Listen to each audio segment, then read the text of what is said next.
SchoolFreeware's Excel 2007 tutorials. Tutorial 4, Calculations, Functions, and Formulas, Part 2 of 2. So let's go take a look at some other functions.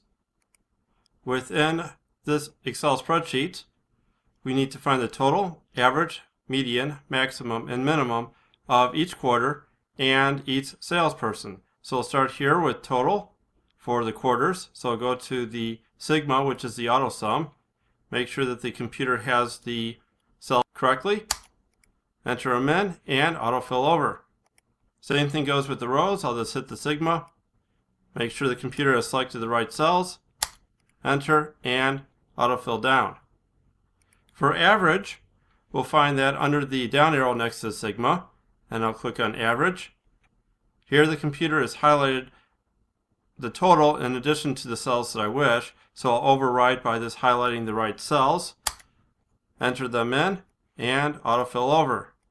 For average, do the same thing with the rows, down arrow, override because total is part, enter them in, and autofill down. For median, we may not find median within the down arrow next to the sigma, so I'll go to more functions, type in what I'm looking for, median. Median shows up and gives me a description of what median does. So I'll click OK. And here comes the function arguments. So therefore we have one number B10, which is not correct. So I'll highlight the cells that I wish. Click OK and autofill over. Do the same thing for the rows of salespeople. So I'll go to more functions. And here we have median already selected because this is the most recently used function. So this uses again, click OK. Minimize. And here I'll have to scroll back over to select the cells that I want. Maximize and click OK. Autofill and I'm all set. While I'm over here, I'll do the maximum and the minimum because I'm going to have to use a split screen, or else I'm going to have to scroll between the cells that I want to select and the function area. So I'll just use a split screen and I'll scroll over. Now with the maximum, I'll go to a different location which will take me to the same place. Here's insert function located on the formula bar, so I'll click on insert function, type in maximum, and here it comes up with D max. It says returns largest number in a database, which is not what I want. Try this one. Okay, I want max. Click on OK. Minimize, because this is in the way, and highlight the cells that I wish. Click OK, and autofill down. For minimum, I'll do the same thing here. Click on insert function, type in minimum,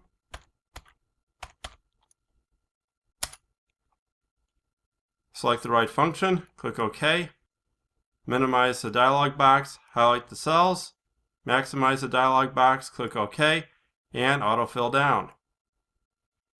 For quarter one, what I'm going to do is just type it in manually because it could be quicker, equal max. Computer helps me out by showing me the function there. And I'll just put B3 through B8. Enter and autofill over. Going to do the same thing with min. And you'll see that sometimes typing it is much quicker than searching through the computer for the function. So B3 through B8. And I'll go ahead and autofill over. Get rid of the split screen. Before the conversion sheet is created, I would like to go over two more functions. One is the power function and the other is the square root. So I'll go back to the original sheet, which we were using as a testing area for functions and calculations, and I'll go into insert function. And I don't think I've mentioned this before, but you can also select functions via category, and it's a good idea for you to take a look at some of the functions, especially if you're into finances or mathematics or statistics, that Excel has to offer, because you'll find many functions within Excel that you may want to use within your work or school environments. So with that, let's go ahead and take a look at the square root. And I believe the square root is located within Math and Trig, so I'll scroll down and see if something pops up that looks like it would be for the square root. So I have here SQRT, and it says it returns the square root. So I'll just click on OK. Here we have a number. I'll just put in square root of 2. The computer already calculates for me. Click OK, and there is the answer. So if I want to change this function a little bit, instead of having the square root of 2, I could have the square root of A1. Click on A1, and now I have the square root of A1. Again, playing around, you could have the square root of B1. It's 6, of course. And if I want to make a little calculation within the function, I could have, say, B1 plus A1. The next function will be the power function, which deals with exponents. So even if I didn't know what the name of the power function was, I can just put an exponent. And here I get a function called power. And it says returns the number raised to a power, which is what I want. So here I can just put in 5 to the power of 3. Click OK and get my answer. If I wanted to do it a different way, I could just click on power. Since I just recently used it, click OK. Select the cell. I'll do 18 to the power of 8. Click OK, and then get my answer. Okay, with that done, let's go take a look at creating the conversion table. So I'll click on Office button, New, select Blank Workbook, click on Create, and while I'm at it, I'll just adjust zoom, create a header for decimal, octal, hexadecimal, and binary. 1 and 2 within decimal, and autofill down till we get to 15. For octal, click on Insert Function, type in octal, and up comes decimal to octal function. So I'll just click on OK.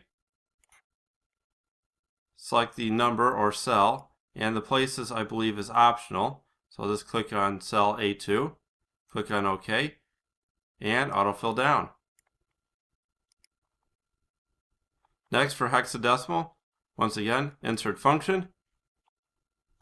I'll just type in hex to search. I see decimal to hex, click on OK. Select the cell, OK, and autofill down. Finally, for binary, once again, let's put in bin for binary. We have hex to bin, that's not right. Maybe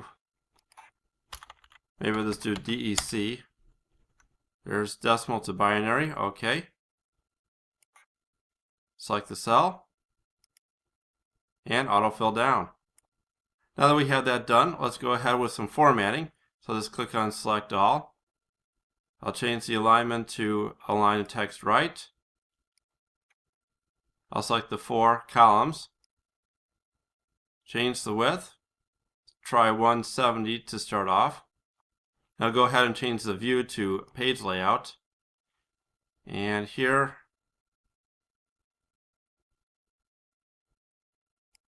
$170 looks pretty good. I'll change the rows to a height of 58. It looks pretty good, and I'm going to have to do something about the font. So I'm going to change the font size to font size 28. That looks a whole lot better. I'll highlight the first row. Let's put a little splash of color in there. Maybe a border.